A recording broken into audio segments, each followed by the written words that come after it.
The Holy War is one of the best rivalries in all of college football. You're probably already aware of this. Good protection. Fires down towards the end zone. Touchdown. But there's a lot more to this rivalry than just the football history. There's actually a cultural, political, and religious aspect to the rivalry that has gotten more intense over the years. And that's why it can feel like an actual war. And I happen to have grown up with all of this and around all of this. So, the thing is that while the football rivalry is indeed important, the truth is that there are certain stereotypes around the University of Utah and BYU fans that remain strong to this day. And they've been there at least for my whole life, if not for decades before then. But the funny thing, too, is that the division is not just a religious one.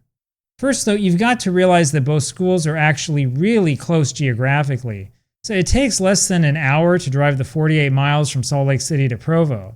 Compare that to the distance between the University of Alabama and Auburn University, which is 3 times that.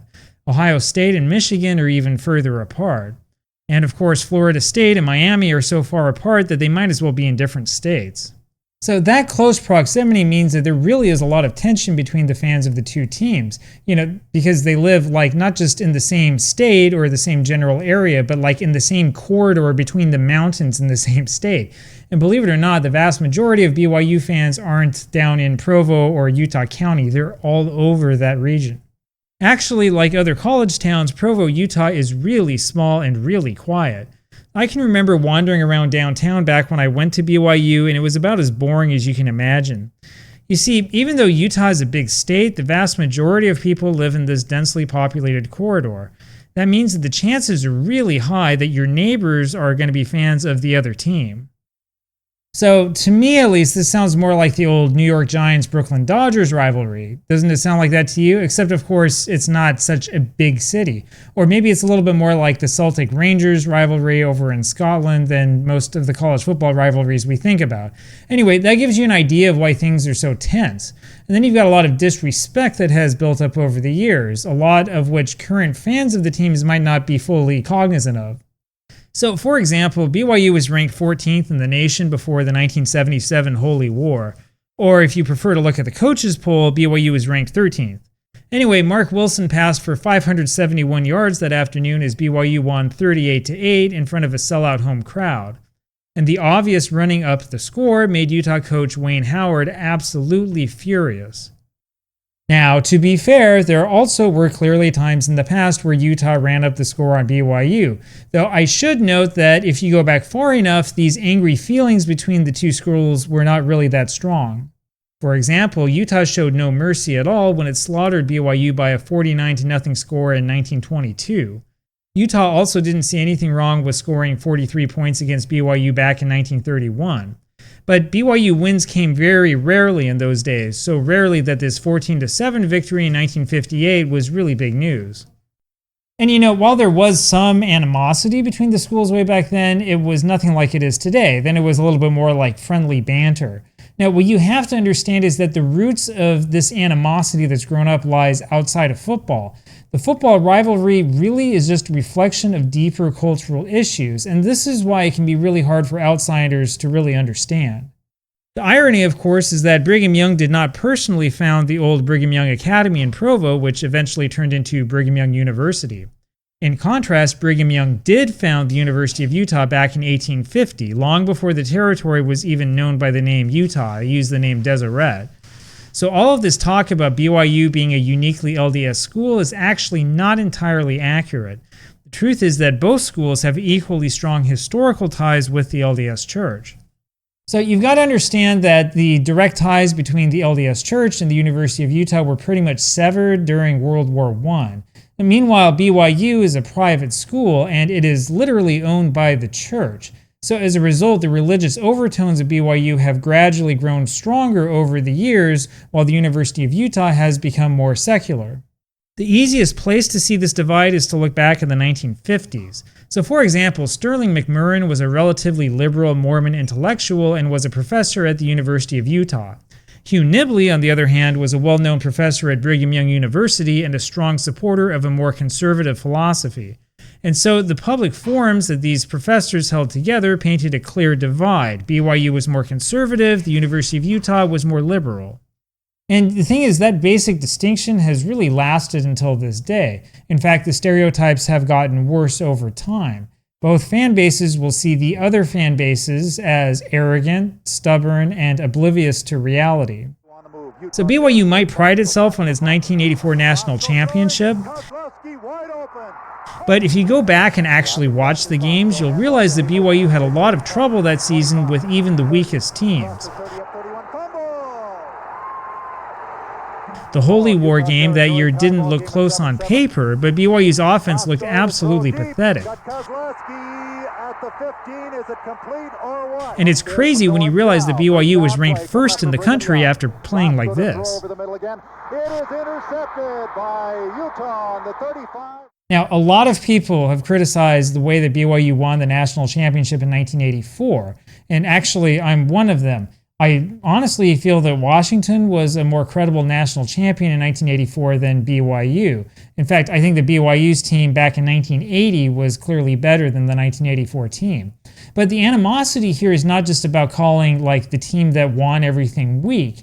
It actually has become really, really personal. The Utes beat BYU in Provo in an incredibly close game in 1993.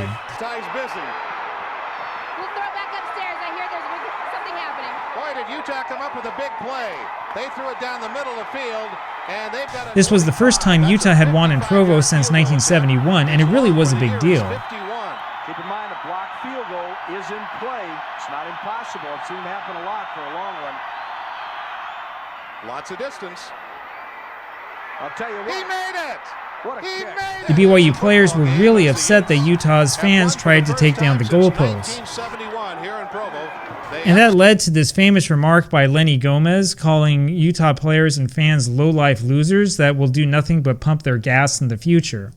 So yeah, that's a great example of good sportsmanship, right? But it feels even more personal than that when you realize that the fans and players of both teams at that time were literally neighbors.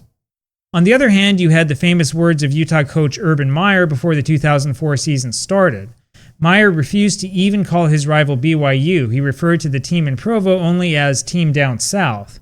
To this day, Utah fans generally refer to BYU only as Team Down South, or TDS for short.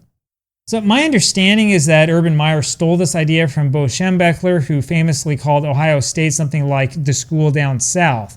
But the TDS title for BYU has stuck around for decades now, while TSDS, if you're a Michigan fan, is like kind of a little bit of trivia. You don't see it that much.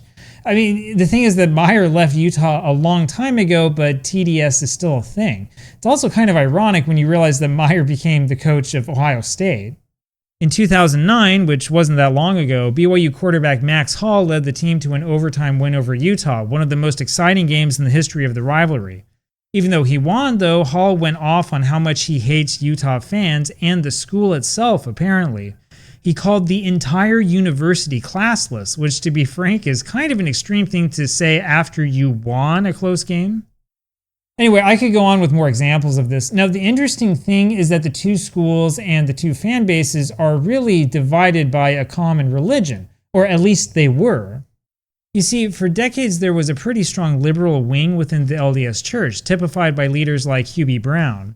The more liberal-minded leaders served as a strong contrast to extreme conservative leaders such as the infamous Joseph Fielding Smith. In recent years, however, the conservative movement within church leadership has largely won out, and that has led to mass groups of liberal-minded members leaving the church, often doing so very publicly.